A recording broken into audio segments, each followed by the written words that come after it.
pessoal do YouTube, tudo bem com vocês? Mais um vídeo aqui para o canal. Feliz ano novo para todo mundo, esse é o primeiro vídeo do ano aqui.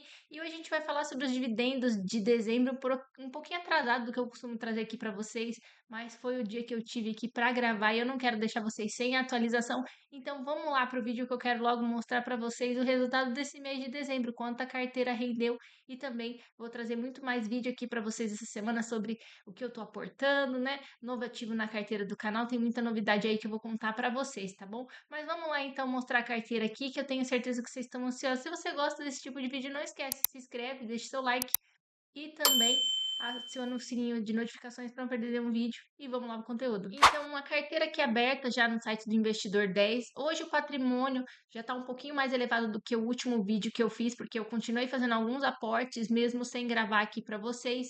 Então, o valor hoje investido é de 222.468 e o patrimônio total está em 232.969 reais. A gente tem no total, juntando o ganho de capital e os dividendos recebidos, um lucro de 28.491. Então, só de dividendos, nesses últimos 12 meses, ou seja, no mês do ano de 2025, eu recebi aí R$ 10.404. Eu achei um excelente dividendo. É óbvio que eu poderia ganhar muito mais com esse valor aqui que eu tenho investido, mas lembrando que eu tenho um perfil um pouco mais conservador, então eu não tenho ativos muito arriscados na minha carteira. E se eu tenho alguns ativos que são um pouco mais arriscados, são em menor porcentagem em relação ao patrimônio total. Então, por isso, a minha carteira acaba rendendo um pouco menos, mas é dessa forma que eu me sinto confortável para trabalhar aqui na carteira. Então, assim eu não tenho preocupações, consigo dormir tranquila à noite e mesmo assim o dinheiro continua caindo aqui na conta. Então a gente está com uma valorização ali de pouco mais de R$ 10.500 e a rentabilidade da carteira está em 30%. E hoje, antes da gente falar dos dividendos, eu quero mostrar para vocês como que está a distribuição dos ativos na carteira, tá? Então, a maior parte hoje já está em ações. Então, lembrando que eu estou seguindo aquele plano de aportar mais em ações para diminuir a porcentagem de fundos imobiliários. Eu continuo seguindo esse plano. Então, hoje a carteira está com 49,61%, R$ 115.000 investido em ações.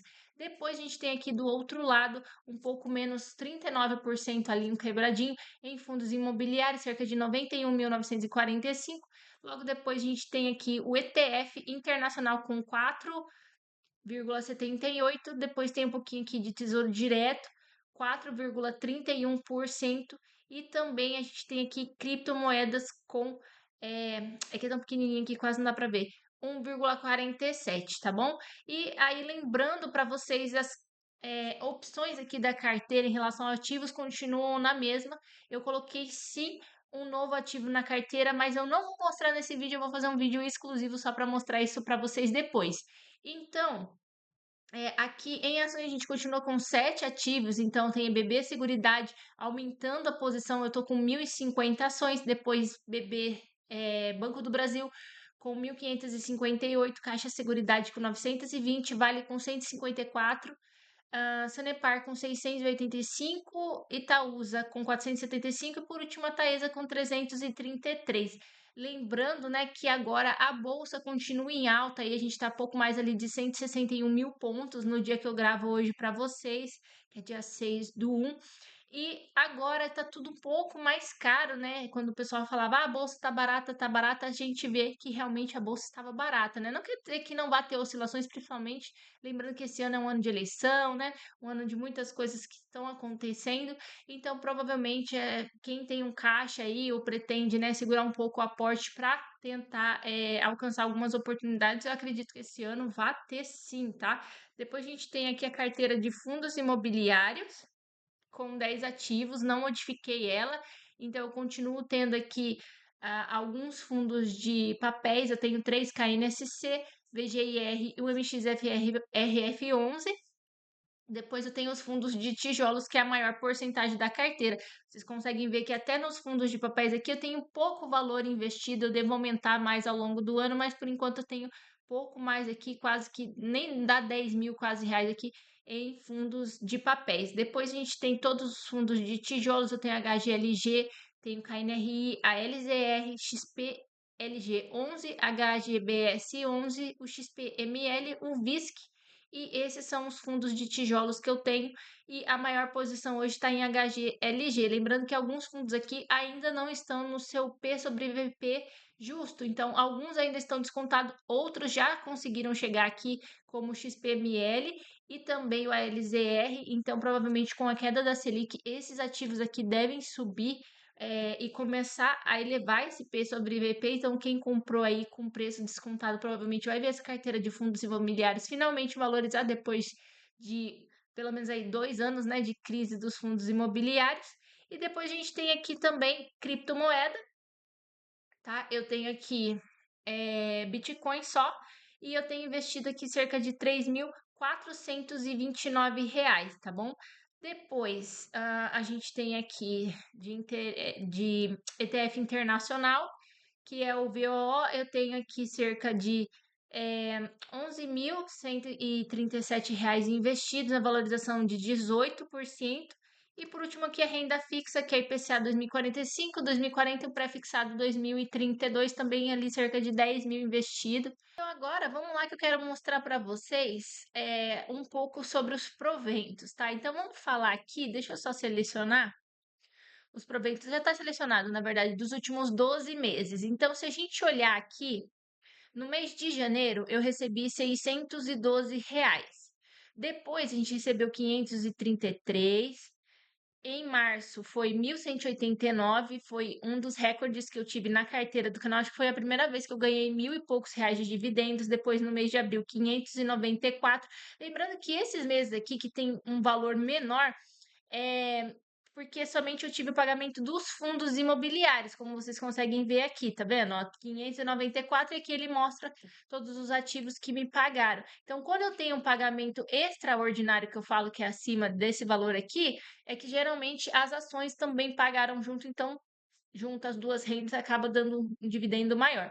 Depois a gente teve aqui o mês 6, que foi 915, no mês 7, 602, e aqui no mês 8, que foi o recorde de todos da história da carteira do canal, onde eu ganhei R$ 1.751 de dividendos. E nesse mês aqui, ó, diferente daquele que pagou menos, aqui a gente já tem uma grande porcentagem aqui de uma ação que pagou, que foi BB Seguridade. Eu recebi 971 somente de BB Seguridade. Então, só por aqui você já consegue ver como é bom a gente ter essa mesclagem de ativos, né? Os fundos imobiliários não deixam de pingar na conta todos os meses, e quando as ações vêm, elas dão aquela, né, complementação aí no dividendo, acaba deixando a gente muito feliz. Aí no mês 9 foi 839, no mês 10, 631, no mês 11, 956, e aqui no mês 12 foi R$ 1.125. Então, o mês passado foi esse valor que eu recebi em dezembro de 2025, tá, pessoal? E aqui, só para detalhar, para vocês conseguirem ver, quem mais pagou dividendos no mês de dezembro para mim foi a Itaúsa, com cerca de R$ 361,32. Lembrando que muitas empresas anteciparam aí os seus dividendos, pagando dividendos até extraordinários, por conta de que esse ano de 2026 agora começou a rolar o imposto, né, sobre os dividendos. Então, algumas empresas decidiram antecipar isso para tentar aí economizar esse valor na questão da taxação dos dividendos, que agora esse ano já não tem mais como fugir. Então, pode ser que tenha acontecido isso com a Itaúsa e com outras empresas também que você tenha na carteira, e por isso tenha pago um dividendo maior, tá? Mas depois disso, eu recebi também aqui do Banco do Brasil R$ 123. Lembrando que o Banco do Brasil está pagando menos, né, nesses últimos meses aí devido à crise do agro e tantas outras coisas, mas eu continuo acumulando as ações do Banco do Brasil, acreditando aí numa recuperação de médio a longo prazo, então, ou seja, de 2 para 3 anos, mas eu acho uma boa oportunidade de conseguir aí acumular mais ações. Lembrando que a gente recebe não é por valor adquirido, e sim por ações. Então, quanto mais ações eu tenho com determinado valor, mais eu recebo, tá? Então, depois a gente teve aqui o pagamento de todos os fundos imobiliários, tá? Seguido aqui, ó, pelo ALZR, que me pagou R$ 83, R$ 79 do XPLG, 77 do HGLG, HGBS 75 também no KNRI, 68 do XPML, 51 do VISC 11, o VEGIR, né, que é o VGIR 11, 47, KNSC 11, 42, E aqui também eu tive o pagamento do VOO, tá? Me pagou aí cerca de R$ 21,52. E por último, a MXRF11 com R$ 20,20, porque é a menor posição da carteira. E aqui mais para baixo eu queria mostrar para vocês no total quanto eu já recebi de dividendos, né?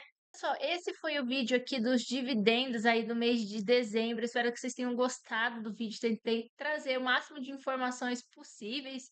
Então, eu espero que vocês tenham gostado. Se você ficou até o final, muito obrigada por assistir e até o próximo vídeo, pessoal. Tchau!